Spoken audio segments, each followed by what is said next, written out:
Hello students, how are you? I hope you are all okay. Today we are going to teach about five kingdom classification which is given by Whitaker. तो start करते हैं बेटा, ठीक है।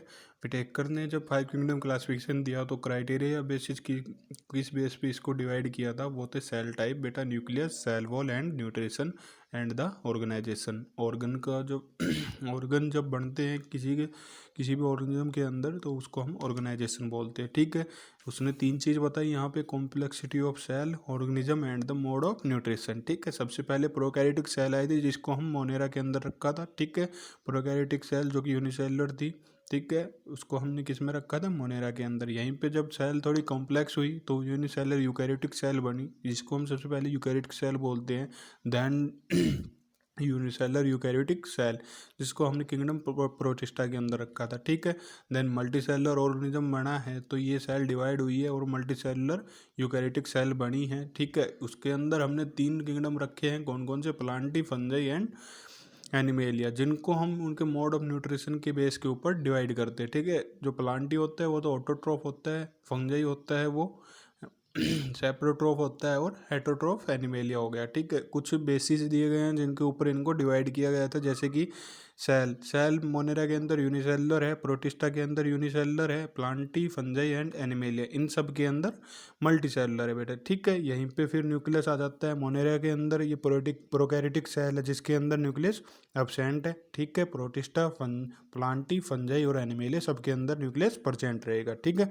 उसके बाद organelle आती है जो मेम्ब्रेन बाउंड होती है, वो एब्सेंट है मोनेरा के अंदर, बाकी सब में प्रेजेंट है, ठीक है। यहीं पे सेल वॉल आ जाता है। सेल वॉल जो मोनेरा के अंदर होते हैं वो प्रेजेंट है और किसकी बनी हुई होती है, पेप्टाइडोग्लाइकन की, ठीक है। प्रोटिस्टा के अंदर कुछ ऑर्गेनिज्म ऐसे है जिनके अंदर सेल वॉल है और कुछ ऐसे हैं जिनके पास सेल वॉल नहीं है, ठीक है। अब प्लांट की बात करते हैं तो प्लांट के अंदर सेल वॉल होती है ठीक है, जो किसकी बनी होती है, सेलुलोज की, इसलिए इसको कहते हैं सेलुलोजिक सेल वॉल, ठीक है।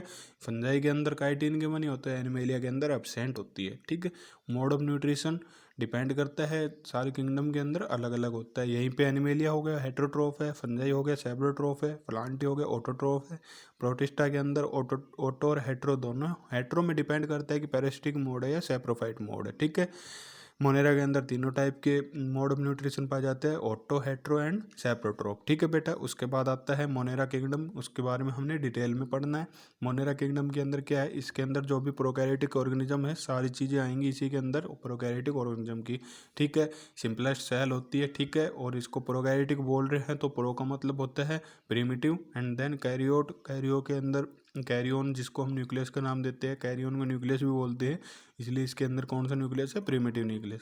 इसके अंदर जो प्रॉपर न्यूक्लियस है नहीं पाया जाता, प्रिमिटिव न्यूक्लियस होता है, ठीक है। इसके अंदर ऑर्गेनेली नहीं है, यहीं पे मेम्ब्रेन बाउंड स्ट्रक्चर भी नहीं है जो हमने यहाँ पे पढ़ा है।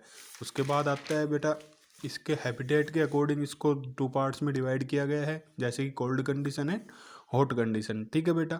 उसके बाद इसको टू ग्रुप में डिवाइड किया जाता है जिसको हम पहले पढ़ चुके हैं, जो कि सिक्स किंगडम क्लासिफिकेशन के अंदर दिया था, ठीक है। वूज ने क्या क्या था, आर्की बैक्टीरिया और यू बैक्टीरिया, ठीक है। आर्की बैक्टीरिया का मतलब क्या है, मैंने पहले ही बताया, इसके अंदर सारे एंशियंट बैक्टीरिया होते हैं जो किसी भी एक्सट्रीम कंडीशन में सर्वाइव कर सकते हैं, ठीक है। वहीं पे यू बैक्टीरिया होता है वो मॉडर्न डे बैक्टीरिया है, ठीक। इसके अलावा कुछ ऐसी कैटेगरी है जिनको ऑल्सो इंक्लूड किया गया है किसमें, इन टू ग्रुप्स के अंदर, जैसे कि साइनोबैक्टीरिया और माइकोप्लाज्मा, ठीक है। साइनोबैक्टीरिया को ब्लू ग्रीन एल्गी बोलते हैं, इनके अंदर पिगमेंट होते हैं बेटा जो कि परफॉर्म करते हैं photosynthesis to make their food, ठीक है। उसके बाद माइकोप्लाज्मा होता है, माइकोप्लाज्मा को पीपीएलओ बोलते हैं जिसको हम बोलते हैं प्लोरोनिमोनिया लाइक ऑर्गेनिज्म, ठीक है। ये स्मॉलेस्ट सेल होती है जिसके अंदर सेल वॉल नहीं प्रेजेंट होती, smallest cell without cell wall, ठीक है बेटा। उसके बाद शेप आती है बैक्टीरिया की, शेप के अंदर क्या है, जो अगर राउंड होगा तो कोकस बोला जाएगा, होल होगा तो बैसिलाई बोला जाएगा, कॉमा शेप होगा तो विब्रियो होता है, स्पाइरल शेप होता है तो स्पाइरुला होता है, यहीं पे अगर थ्रेड लाइक स्ट्रक्चर होगी तो उसको माइसीलियल बोलेंगे, ठीक है बेटा। अगर दो पाए जाएंगे तो इनको डिप्लोकोकस बोलते हैं, यहीं पे दो है तो डिप्लोबैसिलस हो जाएगा। अगर चेन के अंदर परसेंट तो स्ट्रेप्टोकोकस है, सेम ऐसे इसी की कंडीशन स्ट्रेप्टोबैसिलस। यहीं पे अगर क्लस्टर में परसेंट है तो स्टेफाइलोकोकस, और क्लस्टर में अगर बैसिलस परसेंट है तो स्टेफाइलोबैसिलस, ठीक है बेटा। आज के लिए इतना ही, बाकी नेक्स्ट क्लास में पढ़ते हैं। Thank you.